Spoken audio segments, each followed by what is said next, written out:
खुद तो कहेगी नहीं कि हाँ मैं डेटा खोने ही आई हूँ, सिंपल वो बस क्या ही नहीं, बोले तो इनको इसको। औकात दिखाने के लिए देखिए 70 or 80 kilometers near the Pakistani coastline with our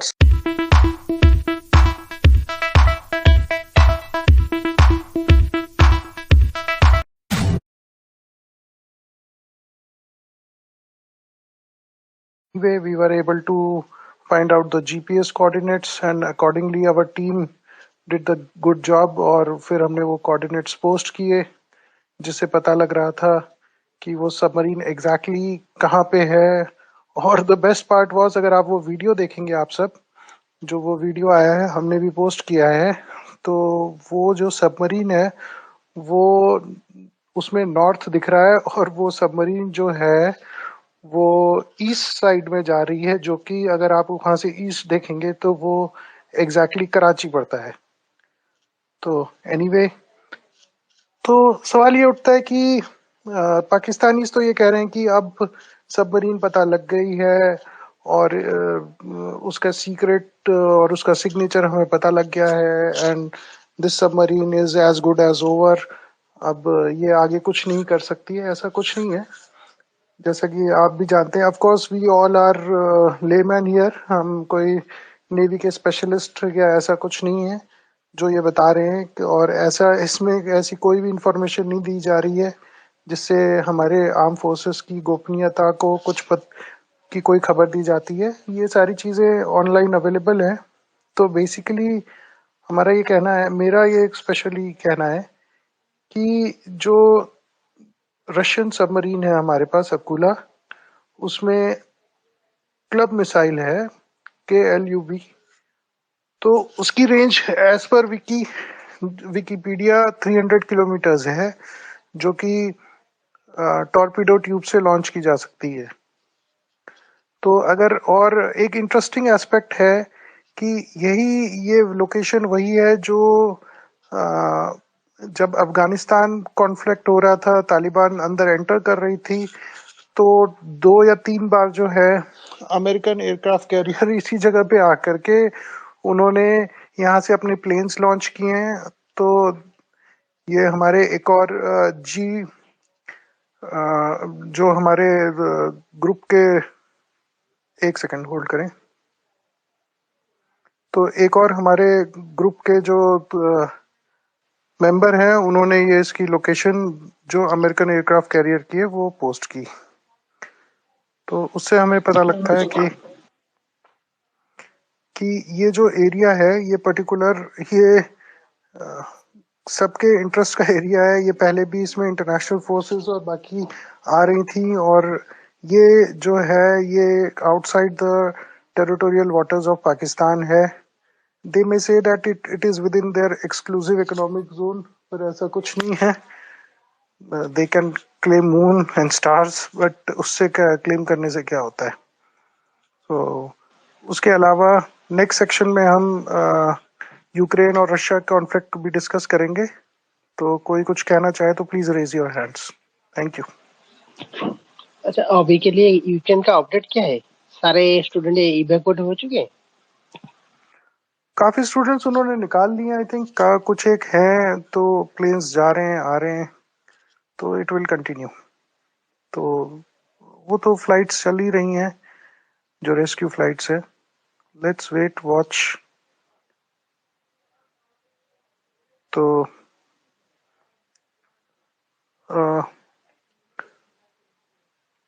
किसी और का अगर कोई सवाल हो तो please raise your hands and please send me a request also if you want to be a speaker or you want to say something about it.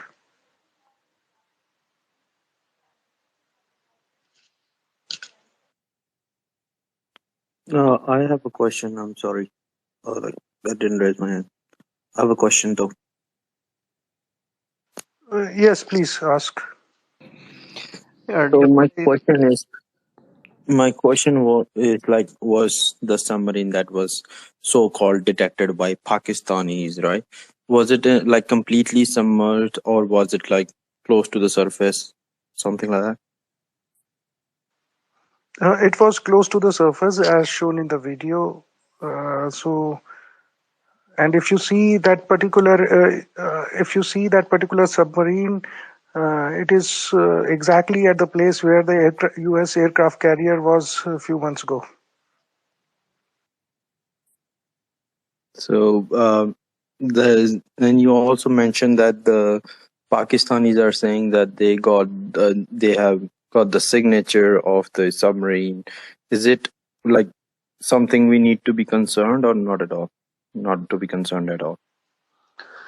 Well, in the Cold War, if you see, जैसे कि cold war में आपने देखा ही है, American और Russian submarines एक दूसरे के पीछे जाते रहे. उनका हर एक सबमरीन में नॉट ओनली सबमरीन शिप्स में भी फैसिलिटी होती है सोनार में. They can record the signatures. So signature तो रिकॉर्ड करते रहते हैं, उसमें कौन सी बड़ी बात है. इनफैक्ट अभी पाकिस्तान की जो लेटेस्ट ब्रिगेड है वो चाइना से 3-4 कंट्रीज का होते हुए जब वो हमारे कोस्टल वाटर के पास से श्रीलंका से निकल के आई है, तो ऑफ कोर्स उसका सिग्नेचर भी इन्होंने डिटेक्ट किया है. तो सिग्नेचर डिटेक्ट करना और जब वॉरफेयर होती है उस समय उसका यूज करना, I think we have got enough submarines आगे पीछे करके वॉर में we can use it. I don't see any reason why we have to worry about it. Thank you. Thank you. Thank you.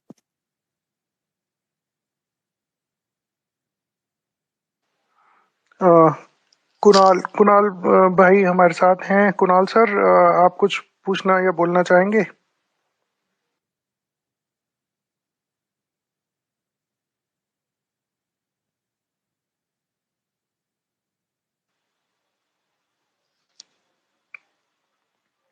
Actually हम सोच रहे थे कि Ninja monkey यहाँ पे आएंगे, बट इट अपीयर्स कि वो अभी आ नहीं पा रहे हैं. सो ही कुड हैव, हमने काफ़ी पहले से वो DFI लाइट के फाउंडिंग मेंबर्स में से एक है, but I suppose he is in some difficulty, that is why today he is not here.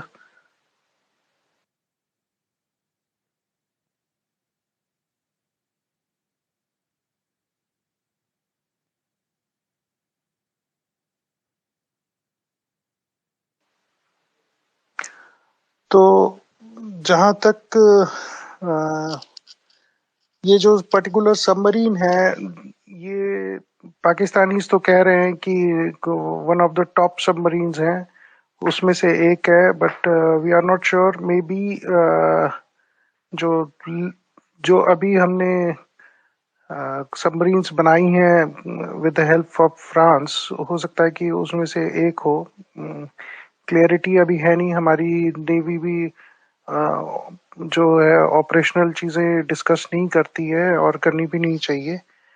तो ऐसा लगता है कि अगर आप देखेंगे कि वो 3-4 बहुत ही इम्पोर्टेंट लोकेशंस हैं, जिसमें ग्वादर एक और उनका जो सब मिलिट्री बेस है उसके पास, और एक और पर्टिकुलर एक और लोकेशन है जो कि बड़ी इम्पोर्टेंट है उनके जो वेस्टर्न बॉर्डर पे, जहाँ पे not only airport is there, they've got a military location which is a very strategic in nature, वो भी है. तो ये सारे अगर हमारी सबमरीन यहाँ पे जाकर के आ सकती है, तो ऑब्वियसली उस पर्टिकुलर लोकेशन पे इफ यू सी, वहाँ पे पाकिस्तानी नेवी का जो एक और आई थिंक बैकअप उनका सबमरीन कम्युनिकेशन सेंटर है, which is a very strategic location. और अगर इंडियन सबमरीन ये सारी प्लेसेस को बम करती हैं विद देयर मिसाइल्स, तो personally I think it's a very important thing. They should be very concern.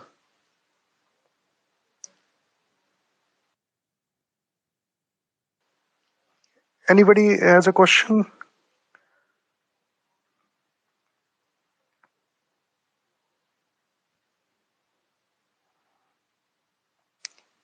Yes, Sindhu Desh, I've made you a speaker.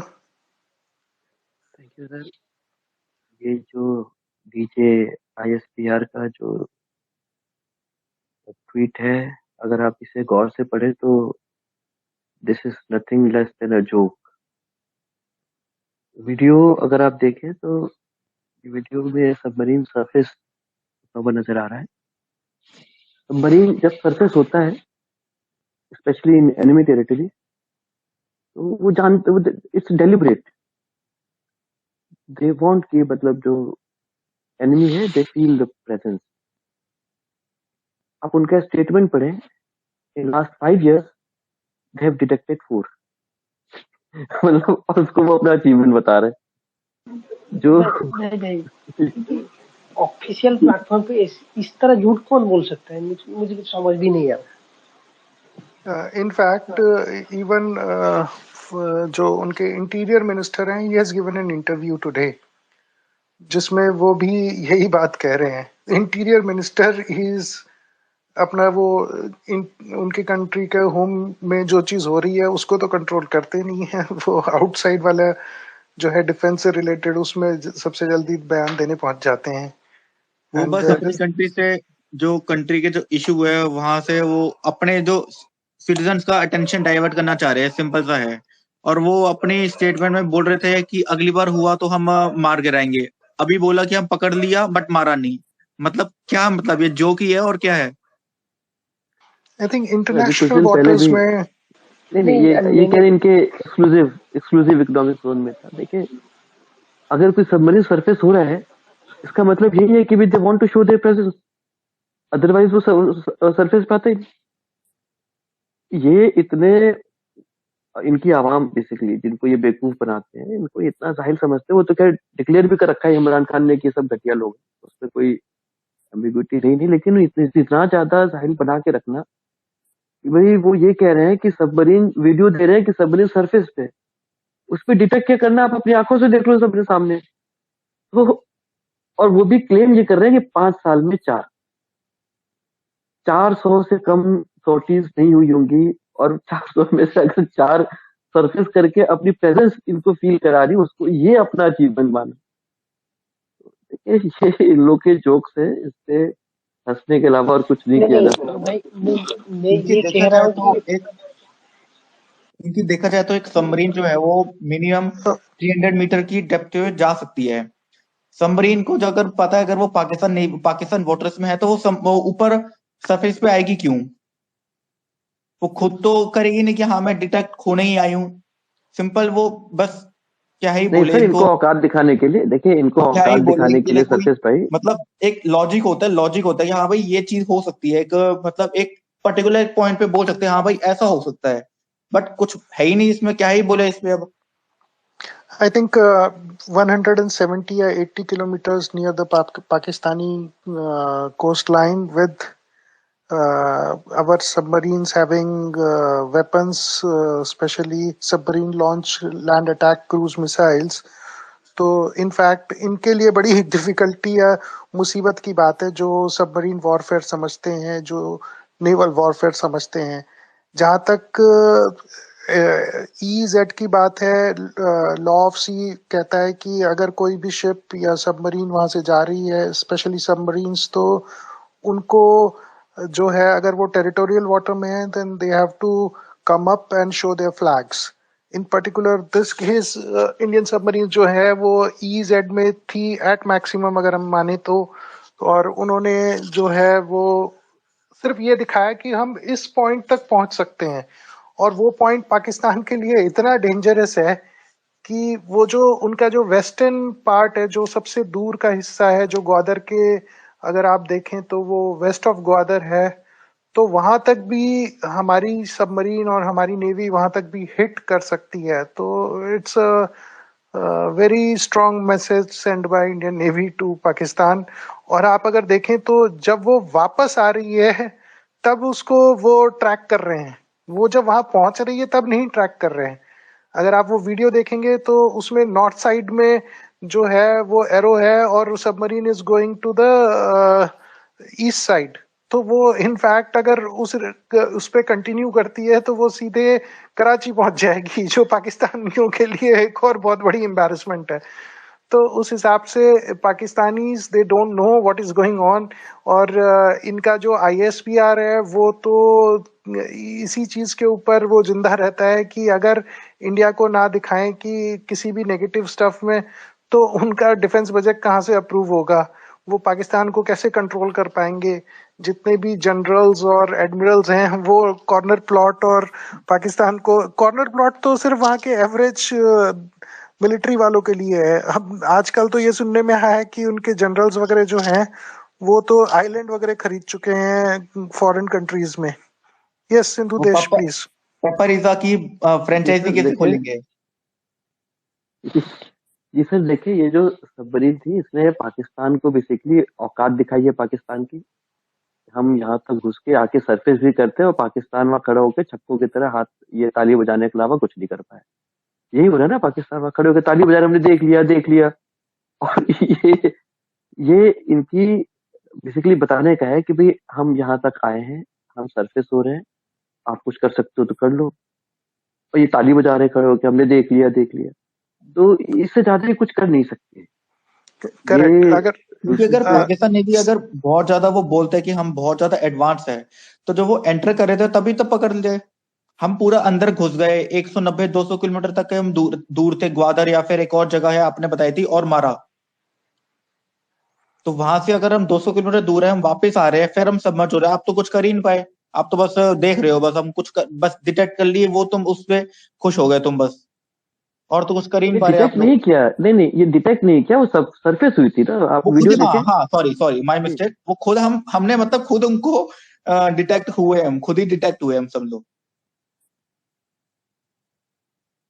वो पर डीएफआई ये तो लाइट चलो भाई बात बताएंगे है आपको। हम। सबमरीन सबमरीन सरफेस क्यों होती है, कब होती है, स्पेशली इन एनिमी टेरिटरी, जब आपको अपनी प्रेजेंस फील करानी होती है। अदरवाइज वो सरफेस पे आने का, ये जो कलावरी क्लास है सबमरीन, ये स्कॉर्पियो क्लास जो फ्रेंच डिजाइन है उस पे बेस्ड है ये। बैटरी पे भी चलती है, तो बहुत लंबा ये रहती है अंदर। इनको एनिमी टेरिटरी में सरफेस होने की कोई रिक्वायरमेंट नहीं होती, वहां से वापस भी आई ना। तो इंडिया ने इनको अपनी प्रेजेंस फील कराई है। गवादर से 300 किलोमीटर का होता है जो इकोनॉमिक जोन होता है। अगर 170 कह रहे हैं, दैट मीन्स कि 120 किलोमीटर अंदर, 130 किलोमीटर अंदर घुसे थे इनके। और ये वहां पे वीडियो बनाने के अलावा कुछ कर नहीं पाए। तो ये इनकी औकात बेसिकली बता रहे हैं कि ये that's it, nothing more than this. Sindhu देश, आप ये सोचिए कि at the time of war ये सबमरीन्स इसके पास तक 290 और 270 किलोमीटर जा करके अपने वेपन्स फायर करके यू टर्न लेके वापस आ जाएंगी, तो ये क्या कर लेंगे? कुछ टू भी नहीं। सेवेंटी भी जाने की जरूरत नहीं है, 270 भी जाने की जरूरत नहीं है, हम उससे पहले ही कर लेंगे हम तो। तो हमारे पास ये हम तो लोग की सबमरीन तो रेंज चलो कितनी ठीक है, है। ये जो SLBM है ब्रह्मोस, उसकी रेंज कितनी है मेरे ख्याल से, जो सबमरीन लॉन्च वाला है? 400। आप 300 से शायद 400, बेटर बता 300 से सकते 400, तो ये 300 टू सारी 400 चीजें हैं। Kilometre yes correct. अगर इनको ये टो करके सबमरीन के पीछे पॉन्टून से ला करके अगर लॉन्च कर भी देते हैं तो they can not do anything about it. और अभी मैंने सुना था मैंने वीडियो में पढ़ा था, मैंने वीडियो देखी थी, उसमें बताया था कि जो पाकिस्तान की जो सबमरीन है जो चाइना से है, उसमें सबमरीन नहीं, फ्रिगेट या फिर डिस्ट्रॉयर दोनों में से एक, उसमें जो स्टेल्थ फीचर है वो काम नहीं कर रहा। उन्होंने चाइना को कंप्लेन करी है। उसके बाद उन्होंने, चाइना ने लेटेस्ट सबमरीन, जो मेरे को नाम याद नहीं है, वो सबमरीन चाइना ने अभी दी है पाकिस्तान को। मतलब उनकी सबमरीन वैसे बिल्कुल ही आउटडेटेड है अभी इन कोई कंपैरिजन अभी टू। अभी कोई सबमरीन पाकिस्तान के पास आई नहीं है। Construction is going on. Plus Pakistan, उन्होंने वहां पे कराची के पास एक नया इस समय एक शेड बनाया है फॉर कंस्ट्रक्शन ऑफ सबमरीन्स। तो शायद वो कटिंग बना कौन वगैरह रहा है? वहां पे शुरू। वो बना बना कौन रहा तो है सबमरीन? वो बना पाकिस्तानी रहे हैं with the help of Chinese. यही होगा, क्योंकि जो उनके पास फ्रेंच टर्किश सबमरीन्स है, है अगस्ता नहीं। क्लास की सबमरीन्स, वो तो फ्रांस ने मना कर दिया अपग्रेड करने से। नहीं, नॉट ओनली मना कर दिया, इफ यू रिमेम्बर कुछ फ्रेंच वो बमिंग भी हुई थी कराची में फ्रेंच की इंजीनियर्स की। वो भी एक इशू था कि पाकिस्तानियों ने किकबैक्स नहीं दिए थे फ्रेंच को, तो पाकिस्तानी नेवी वालों ने फ्रेंच इंजीनियर्स को वो वहां पे एक ब्लास्ट हुआ था and lot of French engineers were killed. अगर ये चाइनीज के साथ मिलके अगर कुछ अपना डेवलप कर भी लेते हैं तो इनका भी JF-17 के जैसा ही ऑलमोस्ट हो जाएगा हाल। मतलब 50% से ज्यादा तो ग्राउंडेड पड़े हुए हैं वो, क्योंकि वो चाइनीज ज्यादा। चाइनीज सबमरीन्स आर जो बहुत पॉपुलर हैं कि बहुत ज्यादा नॉइजी हैं, इवन द न्यूक्लियर वंस। हाँ, तो let them make it. In fact, we want them to do all those things. हम चाहते हैं कि वो हर चीज में हमारे पीछे आए, B it submarines, nuclear submarines, SLBMs, दुनिया भर की न्यूक्लियर जितनी सबमरीन चीजें की हम तो बना रहे कहीं हैं। भी, न्यूक्लियर सबमरीन तो मतलब बात ही मत करो, वो तो दूर नहीं दूर नहीं, तक कोई प्लान नहीं है इनका। बात करना नहीं है, वी वांट देम कि हर चीज में आए, बिकॉज वी वांट देम कि they should be financially bankrupt. हाँ क्योंकि वो है क्या, ये वो है। ये सारी चीजें बेसिकली, प्लीज अंडरस्टैंड, पाकिस्तान के पास कितने, वो कहते हैं 160 170 न्यूक्लियर वेपन्स हैं। Nuclear weapons doesn't results in increase in GDP. तो अगर आपको जीडीपी बढ़ाना है तो you need to have an economic activity, उससे वो मल्टीप्लाई करता है। न्यूक्लियर वेपन्स बना करके उनके सिर्फ खर्चे बढ़ते हैं और कुछ नहीं है। आपको सिक्योरिटी के लिए भाई चाहिए, आपको लोग चाहिए, सारी चीजें चाहिए। लेकिन ये तो वी समझ नहीं आ रहा एक्ट, कि उन्होंने एक्चुअली न्यूक्लियर वेपन अपनी सिक्योरिटी के लिए बनाया था या वो न्यूक्लियर वेपन की सिक्योरिटी कर रहे हो? Actually technically speaking, nuclear weapons जो हैं वो उनके टेररिस्टों को सिक्योर करते हैं, और टेररिस्टों को न्यूक्लियर वेपन्स से बचाव मिलता है, ताकि अगर कोई अटैक होता है तो वो पाकिस्तान कहे कि जी न्यूक्लियर वेपन्स के कारण यू कैन नॉट अटैक अस। और इसको अटैक को बैकग्राउंड सपोर्ट चाइनीज देता है। तो बेसिकली जैसे वो मैथमेटिक्स की इक्वेशन होती है ना, ए को ब्रैकेट में बी लिखते हैं, फिर लार्जर ब्रैकेट में सी लिखते हैं, तो इस तरह से जो ये टेररिस्ट हैं, Pakistan army, nuclear weapons and China एक दूसरे को प्रोटेक्ट करते हैं। हाँ, दो हाथ उठे हैं। सिंधु देश जी आपको सेकंड चांस देते हैं, पहले गुरु की रात को देते हैं। हाँ जी, प्लीज बोलिए। तो लाइक हम लोग बहुत अभी तो सालों से सुन रहे हैं कि पाकिस्तान बैंकरप्ट हो जाएगा, बट लाइक अभी तक ऐसा, लाइक द फैक्ट कि हम लोग अभी तक ऐसे देख नहीं पाए कि पाकिस्तान अभी एक फेल्ड इकोनॉमी हो गई है, लाइक समहाउ पाकिस्तान सरवाइव कर रहा है, राइट? सो कितना की ये रियलिटी है कि पाकिस्तान की जो एलीट है, जैसे उनकी मिलिट्री और जो पीपल वहाँ के जो रन करते हैं उनको एलीट्स, वो कितना जल्दी बैंक्रप्सी की ओर जाएंगे, लाइक पाकिस्तान? क्योंकि आई आई बिलीव कि लाइक जब तक मिलिट्री और पाकिस्तान के एलीट बैंकरप्ट नहीं होंगे तब तक I guess Pakistan entirely bankrupt नहीं होगा। Economics, it's one another my favourite subject. तो ऐसा है कि जब तक एक पाकिस्तान जो है अपने पेमेंट में डिफॉल्ट नहीं करता है, तो टेक्निकली स्पीकिंग वो तब तक बैंकरप्ट नहीं है। Once they do a default, उनके सारी रेटिंग्स वगैरह सब गिर जाएंगी and everybody will push out their hands. तो बैंक्रप्सी के कितने कगार पे है? इफ यू रिमेम्बर, उनका कोई और शायद मिनिस्टर वगैरह था जो वाज अ चार्टर अकाउंटेंट, उसने कहा था कि बैंक्रप्सी तो आ चुकी है। शौकत तरीन, तो इफ आई एम हाँ, नॉट तो रॉन्ग। सब, यस, किसी ने कहा था कि वी आर ऑलरेडी बैंक्रप्ट। तो ये बस जैसे कि वो क्रेडिट कार्ड वाले लोग होते हैं ना, बहुत सारे क्रेडिट कार्ड ले लेते हैं, एक से दूसरे की पेमेंट करते हैं, दूसरे से तीसरे की पेमेंट करते हैं। बस ये उसी इस पे इंस्टॉलमेंट्स पे जी रहा है। कभी आईएमएफ से ले लो, कभी चाइना से ले लो, कभी सऊदी से ले लो, and at some point of time इतना बढ़ जाएगा कि दे हैव टू डिफॉल्ट। तो डिफॉल्ट जब करेंगे तब कहेंगे कि जो वो हमेशा करते हैं ब्लैकमेलिंग पे, कि हम न्यूक्लियर वेपन किसी को बेच देते हैं, कुछ कर लेते हैं, XYZ। देखिए, ये भी सारी चीजें आएंगी, बट आई वांट कि करते रहें, हमारे पीछे आते रहें। It's a very good game. और पाकिस्तान जो तो बैंकरप्ट हो जाएगा अगर एक बार ये ब्लैकलिस्ट हो गया। और उसकी मतलब तैयारी जो है वो अभी से शुरू हो चुकी है। अभी रिसेंटली नहीं, आपको पता होगा, जब इमरान खान गया था मॉस्को में, उसके बाद उस पे सैंक्शंस लगे हैं दो पाकिस्तानी बैंक में जो न्यूयॉर्क में है, उस पे सैंक्शंस लगे हैं $55 मिलियन के। और रीजन क्या है? रीजन बहुत बड़ा है, मनी लॉन्ड्रिंग का। तो वो एक तरह से मतलब टाइमलाइन बन रही है पाकिस्तान को ब्लैकलिस्ट करने की, और 1-2 साल में बिल्कुल मेरे ख्याल से हो बिल्कुल जाएगा। बिल्कुल। जो मेन जो रीजन है वो ऐसा क्यों नहीं हो रहा है, वो रीजन ये है कि वेस्ट चाहता नहीं है कि पाकिस्तान एकदम से बैंकरप्ट हो जाए। पर वो उसको सिर्फ उतनी ही ऑक्सीजन पे रखेगा जितने पे वो लड़खड़ाए और धीरे धीरे चले, एकदम से बंद ना हो जाए।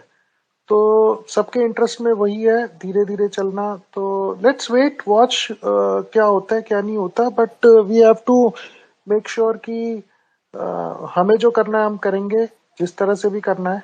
यस सिंधु देश जी, आप कुछ कहना चाहते हैं? जी मैं वो शब्बर जैदी नाम है उनका, वो एफबीआर के चेयरमैन हुआ करते थे। उन्होंने कहा था कि ये बैंकरप्ट हो चुका है। एफबीआर इनका वो जो टैक्स कलेक्ट करती है एजेंसी, उसके फाइनेंस मिनिस्टर नहीं थे। अच्छा, ये जो अच्छा, अभी आप बात कर रहे थे, जी जी it is equivalent to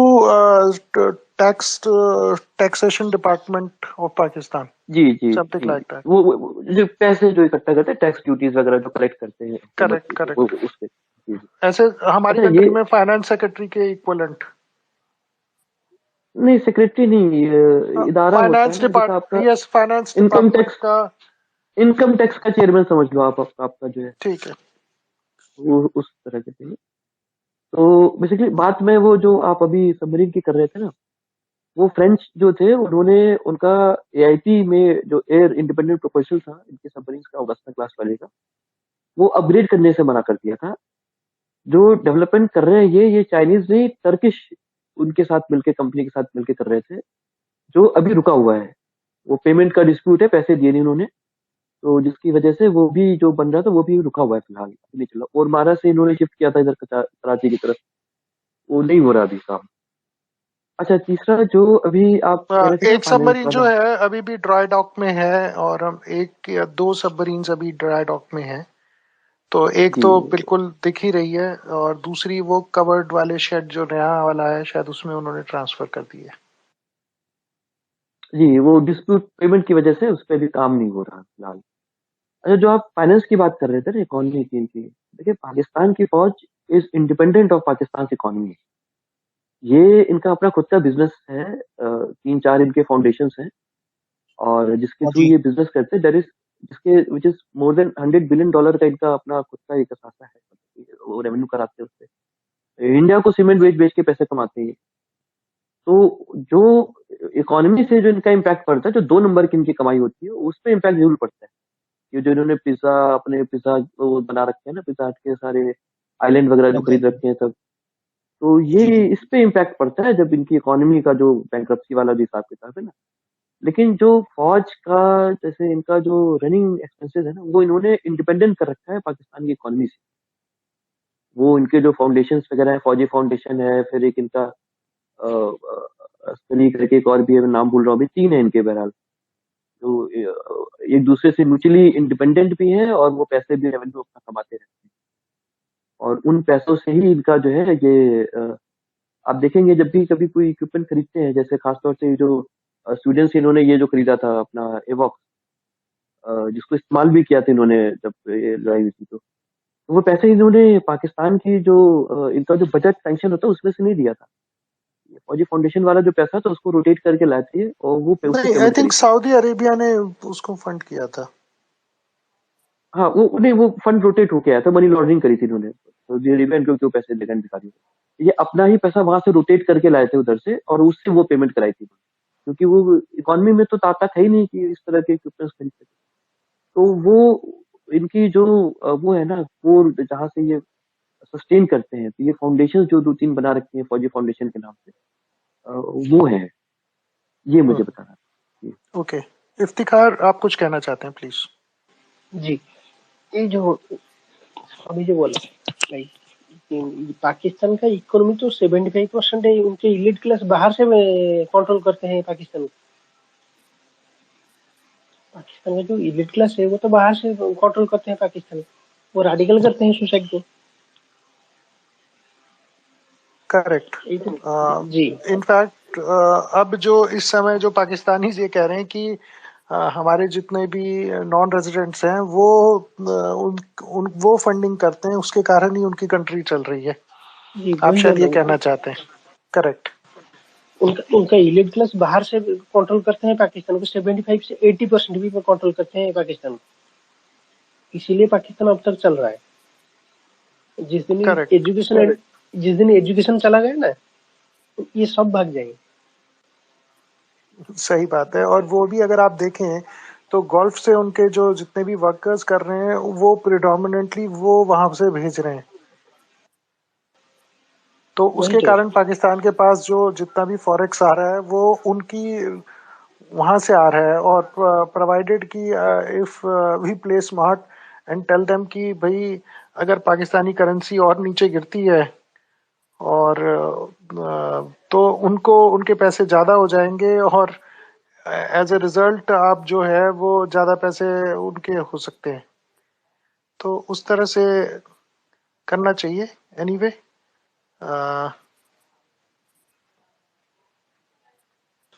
बस वो तो छोड़ो, उनके जो ये हाँ, ऑफिशियल अकाउंट से इस तरह का प्रोपोगंडा होता है, उसको कैसे काउंटर करें? हमारा मेन टॉपिक यही था ना। करेक्ट। जो वो आपने भी देखा सबमरीन से रिलेटेड क्या है, तो जो नेवी और जो मिलिट्री वाले हैं वो जानते हैं, और वो इस चीज की इम्पोर्टेंस भी जानते हैं कि 175 kilometres near the Pakistani coast line, तो इसका मतलब क्या होता है। नहीं, तो जो मेरा कहना है कि उसे काउंटर कैसे करें। ये तो प्रोपोगंडा हर साल निकल देते हैं किसी भी तरह। तो उसका वही है कि आप दूसरों को बताएं कि क्या हो रहा है और क्या कैसा है। एक ही चीज को देखने के दो अलग अलग तरीके होते हैं, तो you need to tell them कि वो दूसरा तरीका क्या है और वो कैसे हो रहा है, जैसे कि हमने अभी डिस्कस किया था। नहीं, हमारे देखने से कुछ नहीं, वो तो अपने सोसाइटी को कंट्रोल करके भी रखते हैं मैक्सिमम लोग देखिए को। देखिए ऐसा है कि सिंस 1947 वो एक चूरन बेच रहे हैं जो अपनी सारी कंट्रीमेन को, और फॉर एग्जिस्टेंस जिसे कहते हैं ना, वो जो मेरी जो थियरी है वो ये है कि for existence of good evil is a necessity. तो वो उसी चीज को जो है वो सबको बेच रहे हैं कि देखिए India is evil, we are the saviours, तो आप हमें सपोर्ट करें, तभी आप इंडिया जैसे इवल से हम आपको बचा सकते हैं।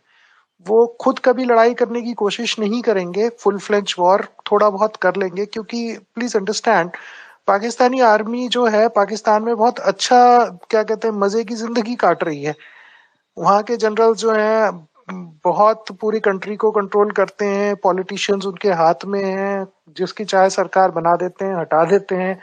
Eight the end of the tenure जो जनरल है उसको बढ़िया प्लॉट्स मिलते हैं। एक वीडियो भी आया था कि एक जनरल नए अपने घर में जा रहा था और वो पैसे उड़ाते हुए जा रहा था, और लोग जो है उसका मैसिव पैलेशियस हाउस देख रहे थे। आप लोगों ने भी कुछ साल पहले आया था वो video, you must all of you must have seen that.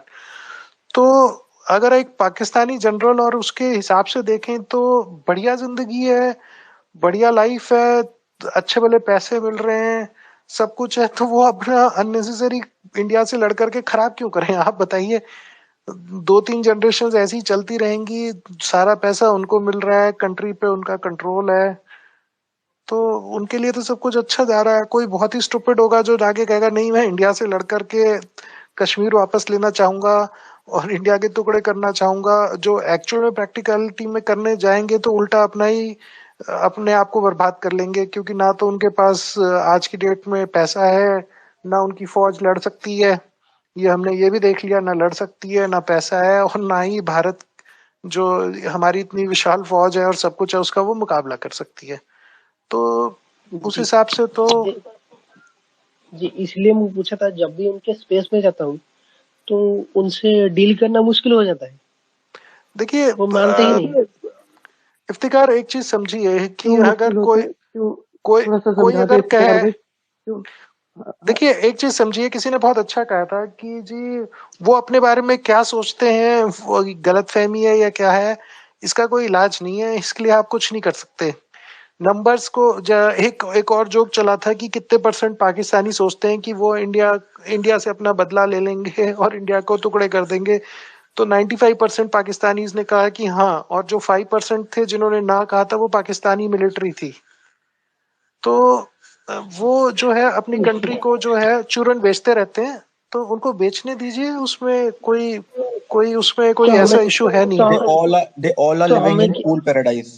Correct. Simple. जैसे कि एक आपको एक इंटरेस्टिंग एग्जांपल बताता हूँ। अगर आप वो जो सरेंडर एट ढाका वाला जो उस दिन का डॉन का न्यूज़पेपर देख लें, जिस दिन ढाका में सरेंडर हुआ था, उसमें आप राइट साइड में बॉटम में देख लें, वहां पे लिखा होगा कि जिहाद, और एक जिहाद है और दूसरा एक और है कि आप डोनेशंस दें। तो देखिए सिंस 1971, इवन 47 में भी वो यही कह करके आए थे, अब 71 में भी वो जिहाद कर रहे थे, आज भी कर रहे हैं। 71 में भी पैसे मांग रहे थे, आज भी मांग रहे हैं। तो वो कंट्री चेंज थोड़ी ना हुई है, बस चीजें थोड़ी बहुत चेंज हुई हैं, कुछ एक उन्होंने अपनी सिटीज वगैरह बढ़िया सी बना ली हैं, दैट्स ऑल। हाँ, कोई और? विकास, थोड़ा सा टॉपिक से अगर इफ्तिकार जी थोड़ा आगे चलते हैं, किसी और को भी थोड़ा चांस दे दें। विकास जी, आप कुछ कहना चाहते हैं? Hello, sir. Yes, sir. Sir, I don't know if this topic is discussed before. I joined the space a bit late. Sir, my main concern was that about 2016 Scorpion leak. Recently, we are seeing that since 2016, it's the fifth time they have spotted our submarine. And if you visit that Australian newspaper leaked the details of the Scorpion class submarines, there were some really comprehensive details about our acoustics and the diving depths and magnetic, electromagnetic, infrared data and all that technical stuff. So should we be really concerned about that, or has that been resolved already? Is there anything we know about that? Also, sir, every time there is a geopolitical uncertainty or something like that, right?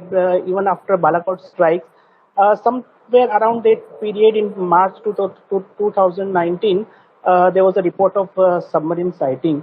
So, are they a psychological warfare tactics, or are we losing some technological edge because of that 2016 Scorpion leak? Or something like that, sir? I'm confused. Could you please shed some light on that? Thank you, sir. हाँ, सिंधु देव जी, आपने हाथ उठाया, you want to say something?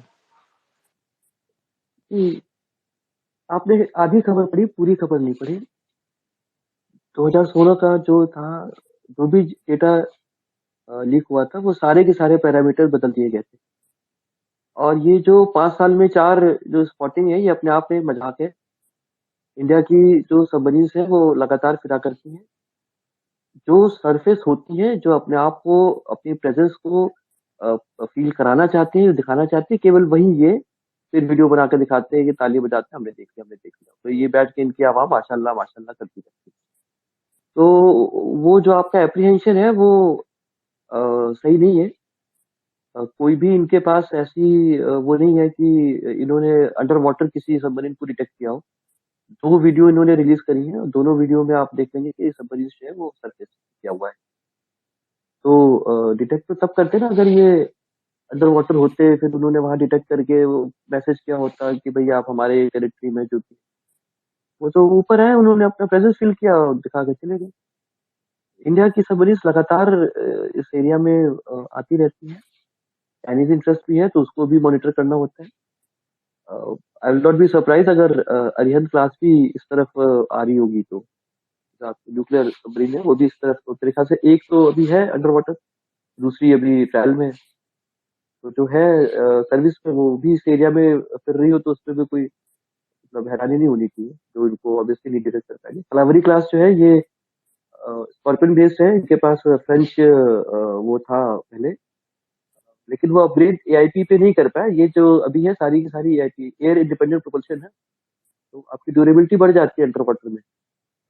Sir, ये surface होने पे ही detect होती है। AIP कब तक आएगा या अब तक लग चुका है सर? एआईपी लग चुका है सर, ये पाकिस्तान में नहीं लगा है। इंडिया का तो सारी की सारी अपग्रेड हो चुकी है।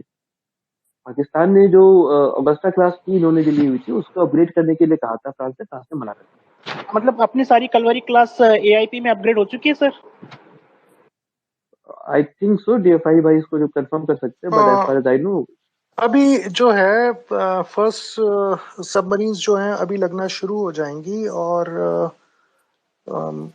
अभी जो एआईपी है वो डीआरडीओ द्वारा बनाया हुआ है, जिसको अभी उन्होंने टेस्ट वगैरह करके काफी पहले से, काफी टाइम से लैंड पे चल रहा है। तो एआईपी हमारा है, हमारा हमारा है, हाँ जी, हमारा खुद का है। उसके ऊपर लगाने की सारी जिम्मेदारी फ्रेंच की है, और जब वो लग जाएगा तो उसके अलावा बाकी चीजें भी देखी जा रही हैं। और ये जो आपने लीक्स की बात की थी, ये मलेशियन सबमरीन का 2016 में लीक हुए थी इंफॉर्मेशन, और ये सारी जो चीजें हैं ये with respect to Malaysian submarine की थी, और जो लीक हुई थी वो थोड़े यूजर मैनुअल टाइप्स थी। तो यूजर मैनुअल से आप पूरी इक्विपमेंट की सारी चीजें थोड़ी ना पता कर सकते हैं।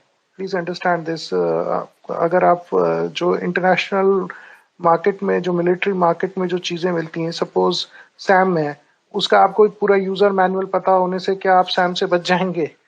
तो ऐसी बात नहीं है। इन्होंने भी करेक्टिव स्टेप्स और बाकी चीजें ले रखी हैं, और इनफैक्ट एआईपी लगने के बाद जब उसमें इंक्रीज जो होगा तो वो बिल्कुल ही डिफरेंट उसमें आ जाएगी।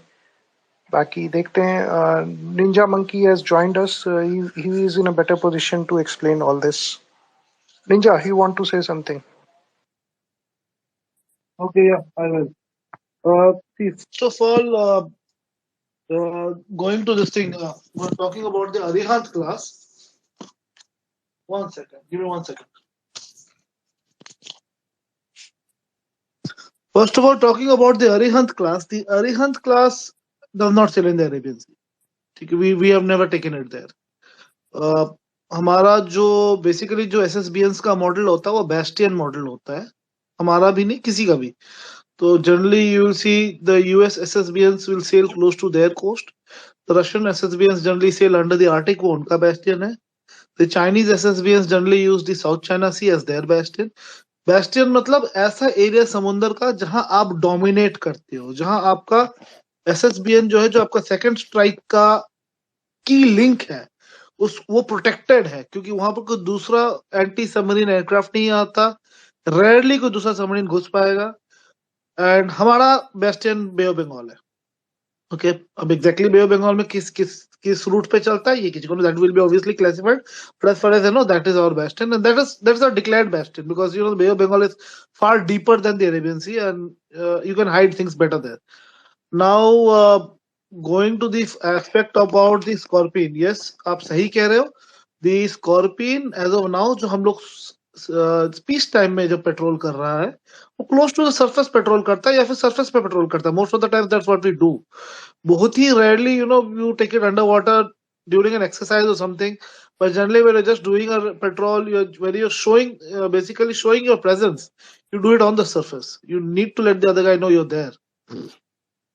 And in the case of war, scorpion में इतना एंड्योरेंस है कि वो पूरा अंडर वाटर चला जाएगा, from Mumbai to missile launch position near Karachi to launch and then come back, so you don't need to worry about that. Again going forward, AIP, I do not believe हमारा कोई AIP अभी तक incorporate हुआ है। AIP design हो गया, design finalise हो गया है, डिजाइन का अपेरेंटली यूनिट भी रेडी है, बट उसको एक सबमरीन में डाल के अंडर वाटर टेस्ट करना है जो कहीं पर अटका पड़ा है। तो we'll possibly be doing it on one of the kilo class before the scorpion.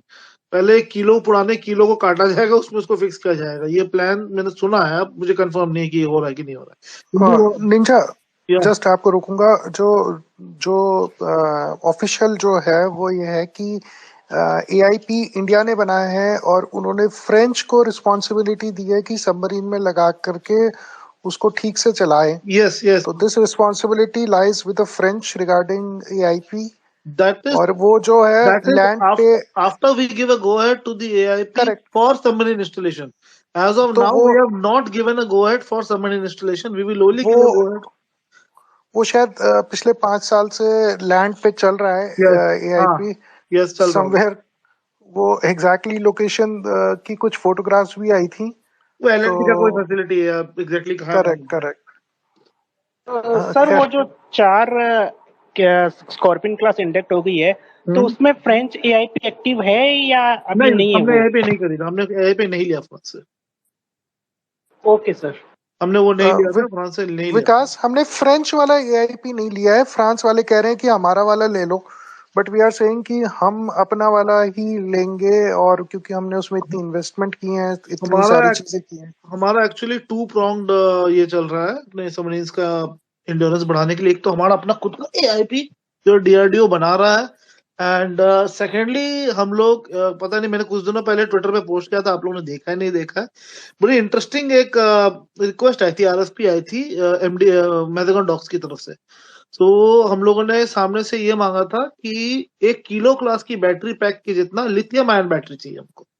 तो अगर किलो क्लास की बैटरी पैक की वेट के जितना अगर आप लिथियम आयन लगाओगे, आपका ऑटोमेटिकली अंडर वाटर एंड्योरेंस जो है किलो क्लास की नॉर्मल लेड एसिड बैटरी से 4-5 गुना बढ़ जाएगा. So it will be essentially like an AIP compared to what it is today. So I do not know Yes, where sir. that has gone. That RFP was there in the public domain. वो मैंने Twitter पे post किया. हाँ और वो मैंने देखा RFP था sir.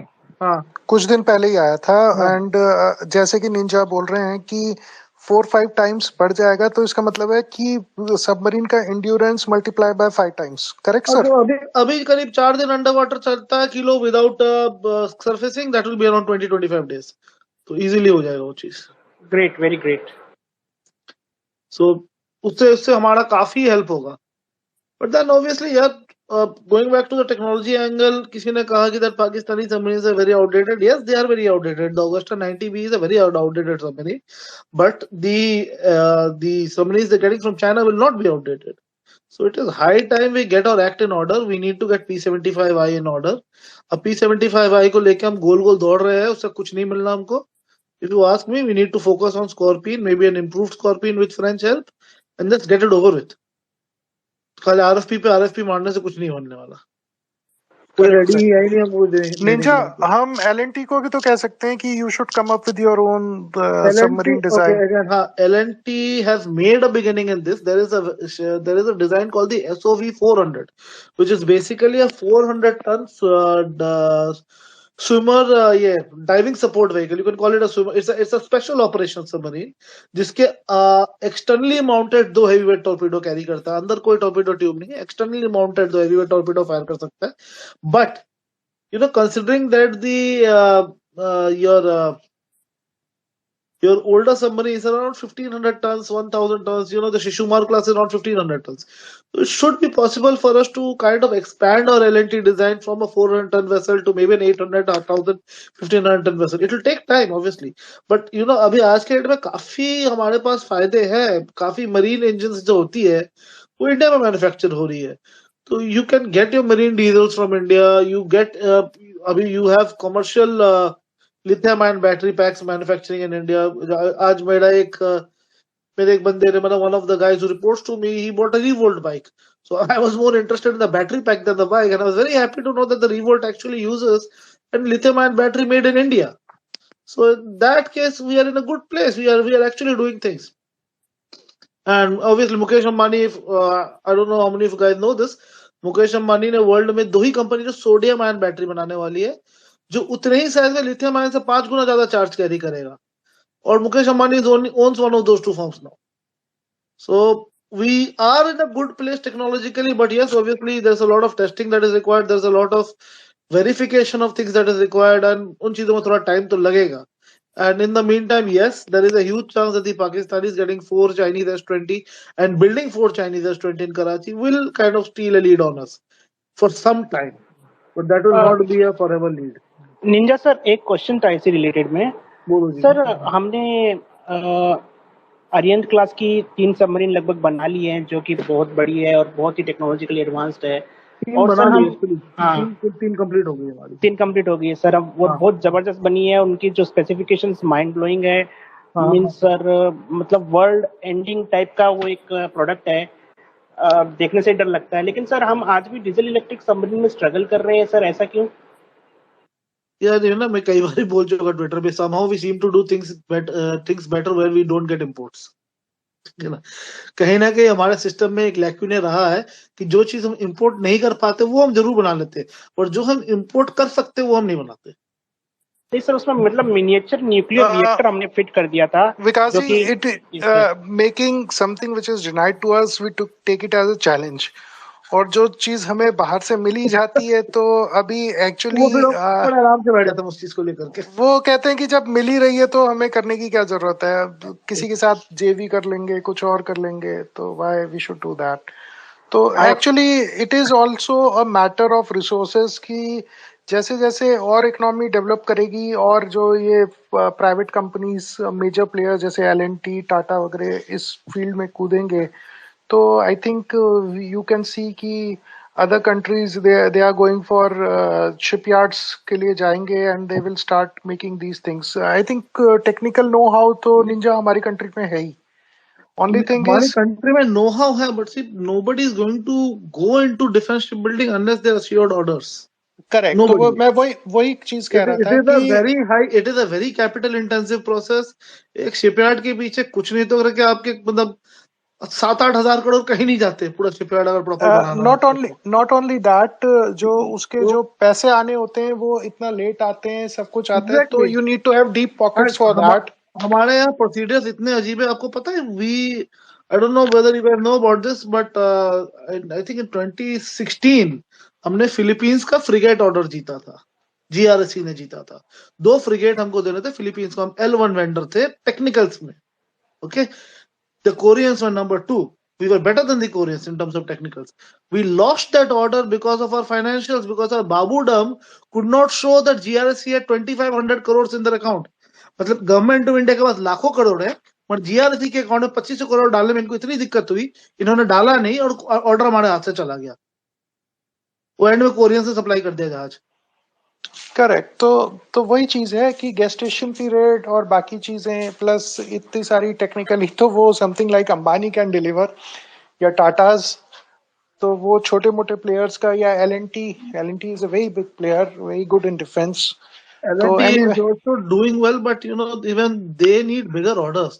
We are just giving them pretenses, small ships. I think K9 के लिए OTV. तो दे वर क्राइंग की और ऑर्डर तो दो कम से कम, वरना फैक्ट्री बंद करनी पड़ेगी. And subsequently they close down the K9 factory का देन ऑर्डर अगेन. तो वो यूनिट अलग है, आर्मर्ड यूनिट इनका अलग, इनका शिपयार्ड्स का बिजनेस अलग है. काटुपल्ली और हजीरा में इनके पास 2 यार्ड्स है. Hazira is basically fabrication yard, और वहां पर ये लोग एफएसी बनाते हैं, जो फास्ट अटैक क्राफ्ट होते हैं वगैरह ये बनाते हैं. एल ने एक्चुअली काफी बड़ा एक $100 मिलियन को, जो हमारा एक ये था क्रेडिट लाइन था वियतनाम को, एल को मिला था. वियतनामीज ने उस ऑर्डर, उस क्रेडिट लाइन के एल से इन्होंने फास्ट अटैक क्राफ्ट खरीदे हैं. इनफैक्ट वियतनामीज ने डिजाइन भी ले लिया है. तो 12 जहाज एल ने बना के दिए हैं, बाकी अभी वियतनामीज अपने हिसाब से अपने यार्ड में बनाएंगे, उनको जो मॉडिफाई करना कर सकते हैं. We have given the entire rights of the design. L&T is desperately looking for, we've got L&T building very nice offshore patrol vessels for the Coast Guard, but I think it is time we kind of engage our bigger yards at least for building full size warships. तब अच्छा time है हमारे लिए. ऐसा time actually अगर आप देखोगे तो था नहीं इंडिया में आज तक कि हमारे पास 3 यार्ड्स है जो साइमल्टेनियसली फ्रिगेट बना रही. Mumbai MDL, Goa Shipyard Limited, and GRSC Kolkata. We have 3 lines of simultaneous frigate construction in India as of date.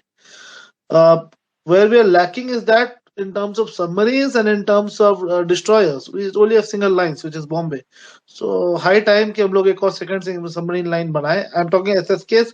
अगर हम nuclear boats लोगे तो yes, we have 2 lines. We have 1 line in Visakhapatnam and 1 line in Mumbai. तो कर सकते हैं, ऐसी बात नहीं है, बट थोड़ा सा रिसोर्स इंटेंसिव काम होता है. नेवल ग्रोथ रिसोर्स इंटेंसिव, हमेशा रिसोर्स इंटेंसिव है. बोलिए निंजा. उसमें मैं एक चीज और ऐड करना चाहूंगा. Apart from that we need to have a highly skilled technical manpower and plus latest technologies. We have seen what Chinese are doing. उनके पास किस टाइप के इक्विपमेंट हैं, और वो 3 शिफ्ट्स लगा करके बनाते हैं फटाफट. और हमारे यहाँ एक शिफ्ट कर जाए उसमें भी जिस तरह की यूनियन बाजी और बाकी चीजें होती हैं, तो उसके कारण पर्सपेक्टिव प्लानिंग नहीं है ना. We need a perspective plan. हमारा planning government to government, year to year चलता है, बजट टू बजट चलता है. That is where we lack. You need a perspective plan. You need a rolling defence fund which can go for 5 years. You need to be able to tell your shipyards that yes, we're going to build 12 of these ships over the next 12 years, and this is your pre-allocated fund for the next 12 years. You do not know when the 5 years later the second government is going to come and cancel your order. So nobody is going to invest unless you actually put money on the line. कोई नहीं करेगा. Correct. ना यहाँ करेगा ना वहां करेगा. But USA में General Electric Boat company, they know that America के जितने एसएसबीएंस बनने इलेक्ट्रिक बोट कंपनी बनाती है, SSBNs and SSNs, they know that over the next 30 years they have to make 30 एसएसएंस.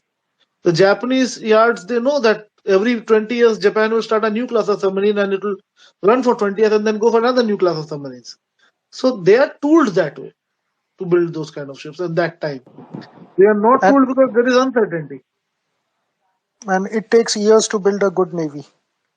Years and years, decades. It, Decades is a better word. it takes a national effort to build a good navy. There is no navy on earth which has not been built, by utilizing the whole of your national assets, whether it is the Spanish Armada or the French Navy or the British Navy at its prime or the US Navy or even the Imperial Japanese Navy. The poison fist of the Pacific, they called it. And then it was all sunk in World War II, but Japan had really worked on building a navy. They had defeated Russia in a naval battle. It's not easy. It takes a lot of time. It takes a lot of effort, and miscalculations make you lose years. Yes, sir, we are losing years because of one P75 and P75I. So, sir, जो आप ये change बता रहे थे, fundamental change हमारी bureaucracy में कब आएगी? If we want to become a blue water navy and dominate the Indian Ocean. Bureaucracy में कब चेंज आएगी ये तो मैं नहीं बता सकता, because bureaucracy has its own inertia, but yes there are some slight change, science of change. अभी देखो, अभी जो जनरेशन आ रही है, at least in defence ministry, they are looking towards indigenous equipment, because ऊपर से पुश ब्यूरोक्रेसी में लाना पड़ता है. Bureaucracy is designed to serve. The same bureaucracy served the British masters. The same bureaucracy is serving the current political elite. So जब ऊपर से डंडा पड़ेगा, ये साले चेंज होंगे, वो चेंज होना पड़ेगा. That is how it is. Actually, the master, जो servant है, they have become a master. That is the problem. उनको वापस बताना पड़ेगा, you are a public servant. You need to serve the people, not to become a master. तो अभी जैसे काफी सारे आइटम्स को हमने नेगेटिव लिस्ट में डाला, तो obviously now the bureaucracy is finding ways to get those things made in India. अभी तक हमने नहीं डाला था तो नहीं ढूंढते थे, अपने बंदे को फ्री छोड़ा हुआ था, इंपोर्ट करता था वो. Now they are finding emergency procurement, ये वो इधर से उधर से शॉर्टकट. वो तो कुछ तो खेलेंगे, but in the end of it all करेंगे भी. चलिए, कोई नहीं. Let's take our next topic. Ukraine versus Russia. Ninja, what is the latest on this? I know you keep a tab on all these things. क्या कहना चाहते हैं आप? लेटेस्ट क्या चल रहा है? Today is कितना 8th day? आज रात को तो मेलिटोपोल और ओडेसा की बारी है भाई. Melitopol, sorry, Odessa and I forgot the name of this place. Atomograd or something. It's a place with the biggest nuclear plant in Eastern Europe. Okay, इसके बारे में कुछ बताएं, इसका मिलिट्री सिग्निफिकेंस और रशिया एक्चुअली क्या करना चाह रहा है? यार देखो, if you look at the way, देखो पहली बात ये समझ लो कि that there are Europe can be broadly divided in two halves. There are the Slavic nations and the non-Slavic nations. ठीक है, तो western Europe is mostly non Slavic. बीच में कुछ एरिया आता है जो मिक्स्ड है, जो तुम्हारा मोल्डोवा, लैटविया, लिथुएनिया वगैरह, रोमानिया वगैरह जो कहानी है, ये लोग मिक्स्ड है. पर इधर का एरिया पूरा स्लाविक है. तो historically Slavic versus non Slavic conflict Europe में हमेशा रहा है. At the same time the Slavic nations have also been the protectors of Europe against the Mongol horde, against the Ottoman armies. It was the Slavic nations who took the lead and took the fall, sacrificed and ensured Europe did not become a Mongol protectorate and it did not become an Islamic country. Okay. It was always the Ukrainians and the Russians who did the fighting. Now, going down to this again, Russia as a country अलग है, and मगर उनकी जो समझ लो, उनकी जो ancestral country, जो ancestral boundaries, जो civilizational boundaries है, वो आज के डेट में आप पकड़ सकते हो. बेलारूस का बेसिक मीनिंग है नाम का व्हाइट रशिया, बाय द वे. तो बेलारूस, यूक्रेन एंड रशिया, ये तीन जो एरियाज है, ये हिस्टोरिकली रशिया रही है. इनफैक्ट कीव, जो हम लोग कीव सुनते हैं, कीव का ओरिजिनल नाम है कीवन रूस. It is the original capital of Russia. तो एक सर्टन जिसको बोलते हैं लॉन्गिंग है रशियंस के बीच में उस जगह के लिए. नाउ फॉरएवर जब से रशियन एम्पायर चल रहा था, ये सब जगह एक ही था. There was only one country called Russia and Ukraine and Belarus and all of this उसी के पार्ट थे. फिर सोवियत यूनियन बना, फिर उन्होंने और भी लैटविया, लिथुएनिया, मोल्डोवा वगैरह को अपने अंडर ले लिया. वर्ल्ड वॉर 2 में कुछ और टेरिटरी कैप्चर कर दी, ईस्ट जर्मनी में बना दिया इन्होंने. कर करके 91 आया. 91 में फिर सोवियत यूनियन टूट गया. And then after hundreds of years of being part of Russia, Ukraine became a separate country. However, even though it was a separate country, on paper, politically, in spirit, it remained the same country. Even post 91, till the Maidan protests, Ukraine and Russia were the closest of trading partners. Ukraine and Russia were essentially, they were tied with everything together. It's like India and Nepal or India and Bhutan. They were that kind of the brothers over there, the same civilization over there. हुआ क्या, post मैदान protest में जो parties को basically waste ने power में लाया, they started to kind of, 1 second.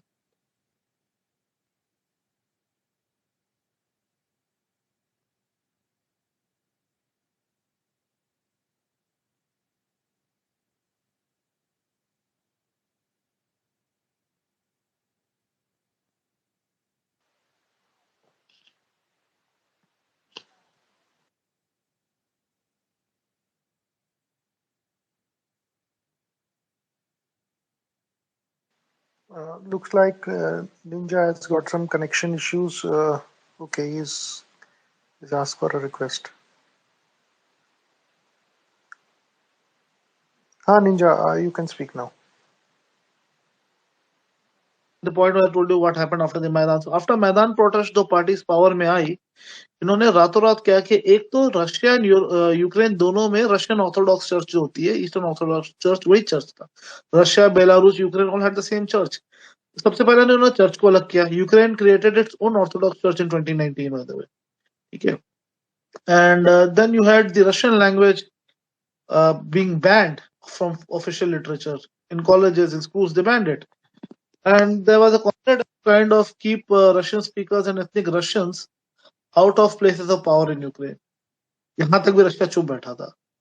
Yeah. But then when you had NATO coming to the doorstep, it became a trifle too much, and then you had the war beginning. As of now, the way you see the war, देखो मैं ये बोलता हूँ ना, आप ये मत देखो कि कौन क्या वीडियो पोस्ट कर रहा है, मैं भी कौन सा वीडियो पोस्ट कर रहा हूँ, वो मत देखो. Read between the lines. कौन सी कंट्री है इन दोनों में से जो लोगों को बोल रही है कि भाई हमें सपोर्ट चाहिए? 18 to 60 year olds को बोल रही है कि भैया आप आ जाओ लड़ने के लिए. कौन है जो वॉलंटियर्स को बुला रहा है? That country is losing man. That country is bleeding more than it can take. It is that simple as that. बाकी चीजें तो anybody can make any sort of propaganda video and put it out. So rest of it is just propaganda from this side or that side. The base what you have to look at is read between the lines. Who is asking for material support? Who is asking for weapons? Who is asking for aircraft? Because their own aircraft have been shot down. They can say that our aircraft are not shot down. Then why are you asking for aircraft? Why aren't your aircraft flying? Okay, it is that simple as that. Yeah. Ninja, मैंने जो देखा है and what I've seen, we all know what Russians can do. Second world war से लेके cold war से लेके अभी तक उनके पास कितना फायर पावर है. But what we have seen, Russian soldiers वो अमेरिकन की तरह चारों तरफ गोलियां चलाने के बाद फिर वो सवाल नहीं करते. इनफैक्ट काफी डिसिप्लिन्ड है. ऑफ कोर्स कुछ जगहों पे वॉर में तो हो ही जाता है, गलतियां हो जाती हैं, सब कुछ हो जाता है, but overall we have seen कि ठीक ठाक ही है. एक्चुअली इस बार अगर आप देखोगे तो ये एक आउटलायर है. Russians are generally known for two war tactics which are scorch earth and maneuver by fire. Maneuver by fire basically is Russians since World War II have used massed artillery to decimate enemy positions, enemy cities before moving in. So they first fire, then they move in. That is the way they operate. And scorched earth is they burn everything and they destroy everything they can that can aid the enemy. They scorch the earth basically. ठीक है. और earth scorch मतलब जल के काला हो जाना. तो यहाँ पर हमको ये दोनों चीजें नहीं दिख रही है. You don't see a scorched earth tactic being used.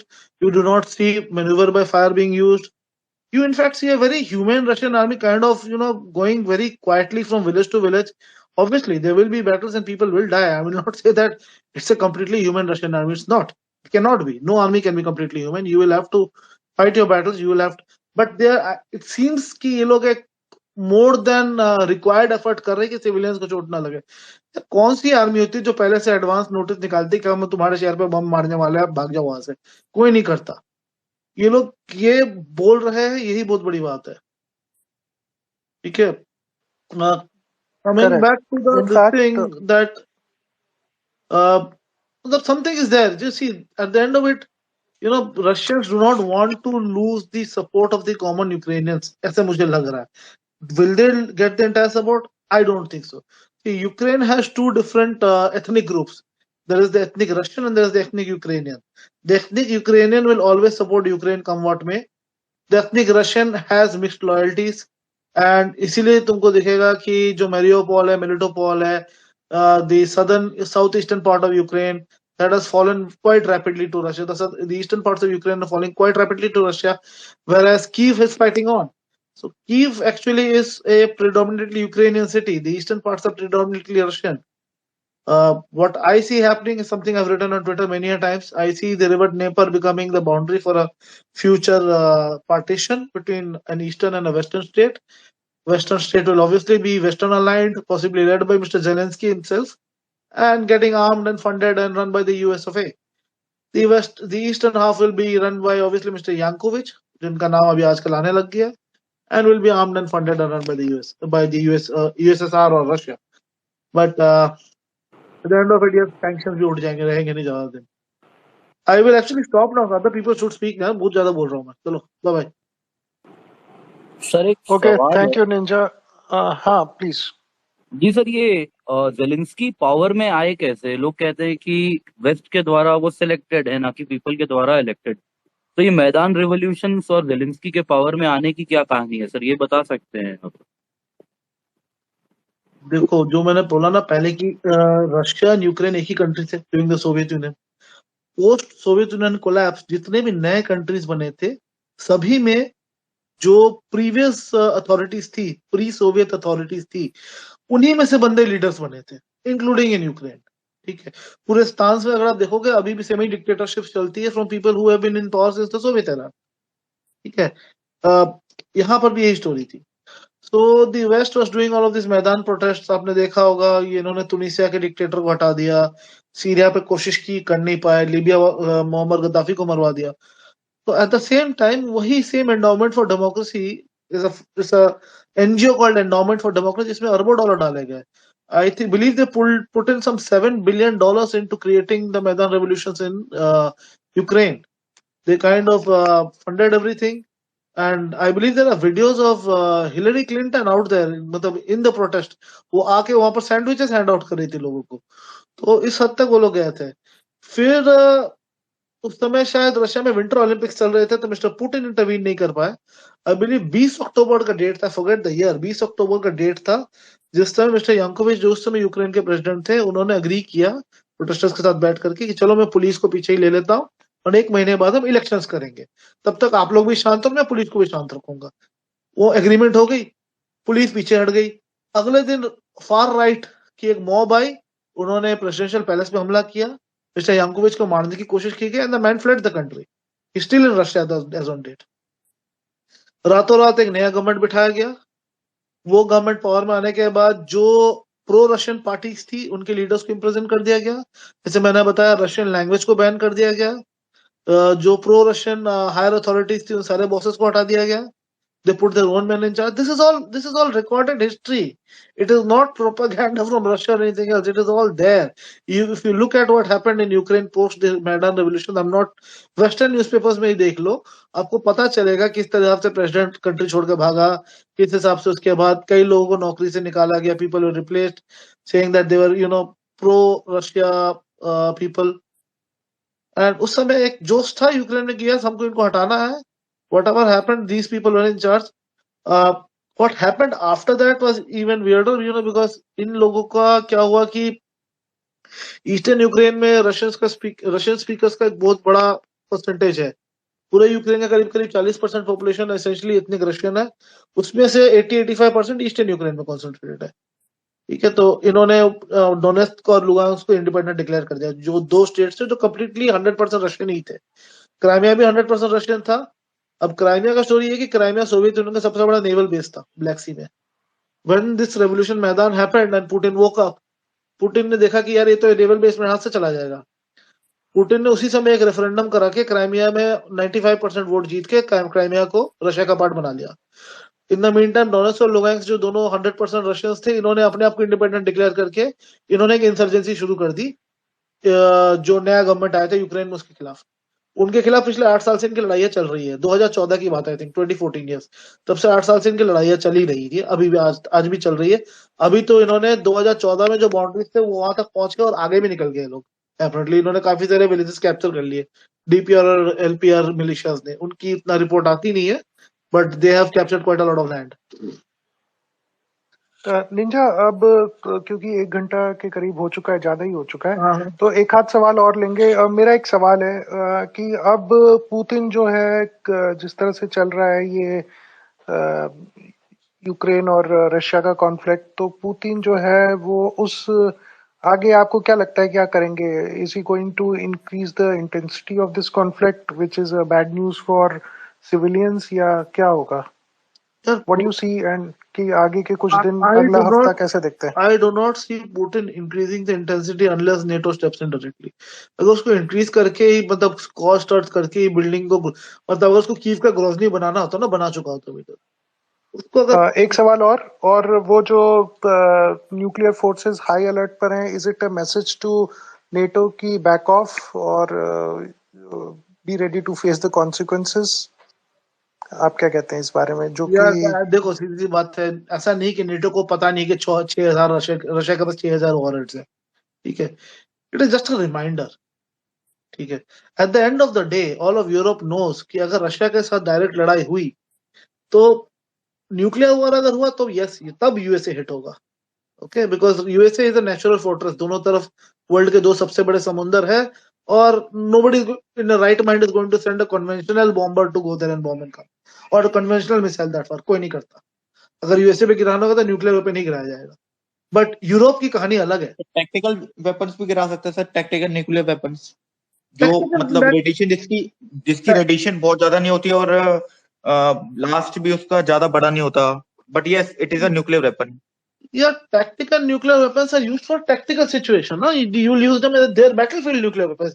What you're talking about is 0.5 kiloton, 5 kiloton yield. 5 kiloton का yield कितना ही होता है? 5 स्क्वायर किलोमीटर उड़ेगा उससे, ठीक है ना। 5 kiloton weapon, approximately the area in which everybody will die is around 5 square kilometers. Another 10 square kilometer area around it, basically the total area being 10 square kilometer, you will have around 80% people getting 3rd degree burns. Overall 20-25 square kilometers ज्यादा harm नहीं करता. Now giving you a factor of perspective, Delhi is some 1600 square kilometers, 1600 square kilometer Delhi alone है, ठीक है। तो tactical nuclear weapons अगर 5 square kilometre, अगर 25 square kilometre गिराते हैं तो कितने जरूरत पड़ेगी? तो दिल्ली के लिए सोच लो। And comparatively you extrapolate to the US cities, it is useless to hit a US city with a tactical nuclear weapon. If you want to take out a US city, you hit it with a 3-4 megaton bomb and then you get the city out in one shot. क्योंकि आपको तो मिल रहा है, आपको तो वापस प्रसाद मिलेगा ही ना यूएसए की तरफ से। तो वो वापस में तो मिलेगा भयंकर वाला। तो आप गधे हो अगर आपने टैक्टिकल मारा और वो आपको स्ट्रेटेजिक मारेगा शहर उड़ाने के लिए। मैं तो सर बात कर रहा था कि अगर टैक्टिकल न्यूक्लियर वेपन अगर वो यूक्रेन पर ही गिरा देता है, क्योंकि अगर कंट्रोल नहीं हो पा रहा उसे इसी अगर पर्टिकुलर एरिया पे जो सोल्जर्स है वो उनके वो नहीं मार पा रहा, तो न्यूक्लियर वेपन से क्या पता मार दे ना बाबा। If you start with nuclear weapons का कोई एंड नहीं है। आप टैक्टिकल मारोगे, अगला टैक्टिकल मारेगा, आगे पीछे चलेगा। Go to strategic, go to city busters. Vipul, Russia के पास बहुत फौज है, बहुत सारी चीजें हैं। Don't go for what you see in western जो प्रोपेगेंडा है, वो सब कुछ अलग ही दिखा रहे हैं। रशिया के पास इतनी फायर पावर है। People just telling you numbers. Russian Air Force today has 1600 plus fixed wing combat aircraft. 1600 के ऊपर fixed wing combat aircraft है, 1600 के ऊपर attack assault helicopters है। I'm not even going into transport helicopters here, ठीक है। आपको कितने दिखे यूक्रेन में अभी तक? आपने इतने वीडियोस देख लिए, कभी आपको 100 भी दिखे एक साथ जाते हैं? बहुत ही कुछ नहीं दिखा सर, बहुत ही कम दिखा उसके मुकाबले। Exactly, that is what I'm telling you. NATO गधा नहीं है, नेटो को भी ये चीजें दिख रही है। नेटो को भी पता है कि रशिया ने बेयर मिनिमम फोर्स यूज किया है यूक्रेन को सबड्यू करने के लिए। अगर नेटो घुसेगा 1600 के 1600 उनके पीछे आएंगे, उनको वो 1600 बचाने वाला कोई नहीं है। यूरोप आज के डेट में नंगा खड़ा है, यूरोप के पास कोई मिलिट्री नहीं है, to tell you the truth. British army बहुत बड़ी आर्मी हुआ करती है, आज के डेट में 1 टैंक रेजिमेंट है। इंडियन आर्मी के पास 72 टैंक रेजिमेंट्स है। We can literally roll over them if you want to. Without USA they are screwed, they know that. वो कुछ नहीं करने वाले, डोंट वरी। करेक्ट। और रशियंस के पास वर्ल्ड के लार्जेस्ट टैंक फोर्स है, जो कि वो अभी यूज नहीं कर रहे हैं, और ना ही जो क्रूज और बैलिस्टिक मिसाइल्स यूज कर रहे हैं। बहुत लिमिटेड, 2-4 दिन में एक हाथ मार देते हैं, 1-2 जिसका वीडियो आ जाता है।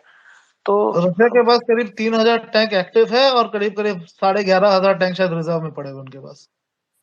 सर बट क्या लगता है अगर सारे जो भी सिटीजन है किसी भी कंट्री के, चाहे इंडिया के हो, चाहे पाकिस्तान के हो, चाहे चाइना के हो, अगर वो सारे इवैक्यूएट हो जाते हैं, और शायद मैंने सुना है कि अभी जो पुतिन और रशिया के और यूक्रेन के बीच में बात हुई है, उसमें सबसे पहले ये डिसाइड हुआ है कि जो सिविलियंस है, सिटीजन है दूसरी कंट्री के, उनको लिए सेफ पैसेज बनाया जाएगा।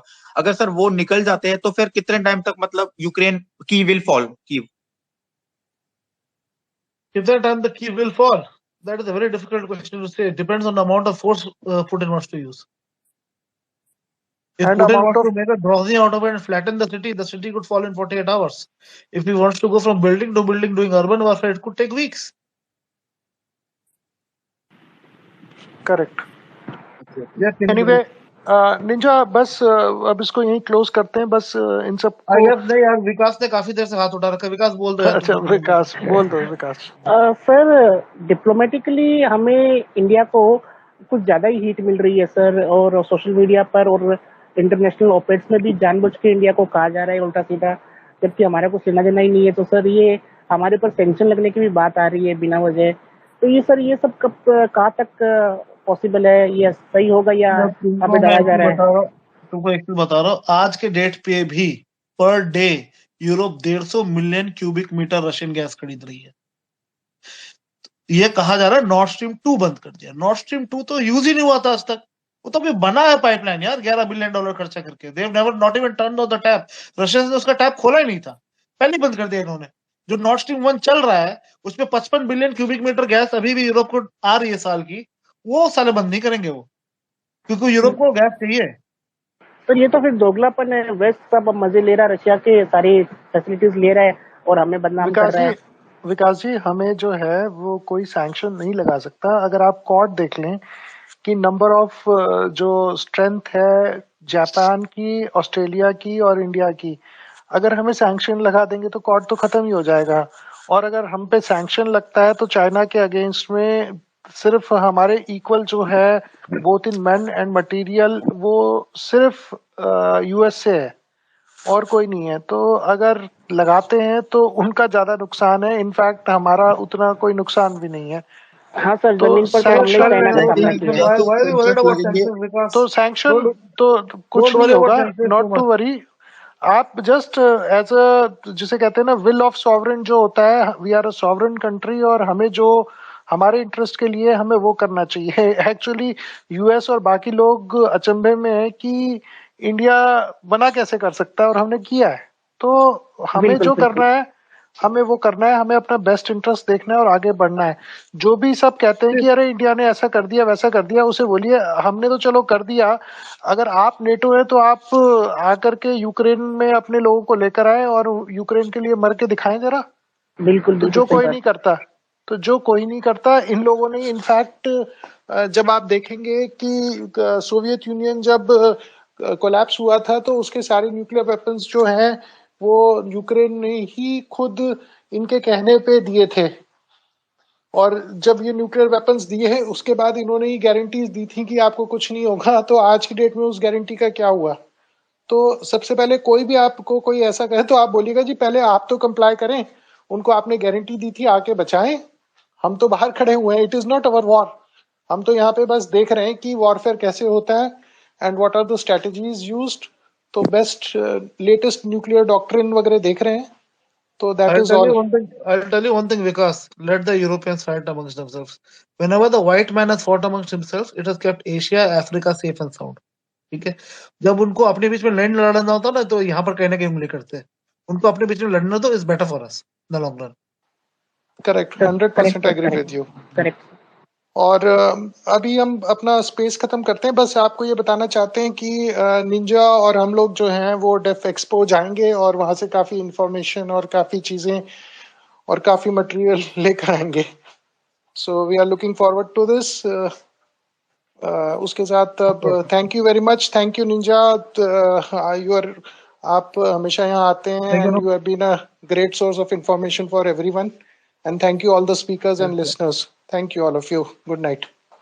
Thank you.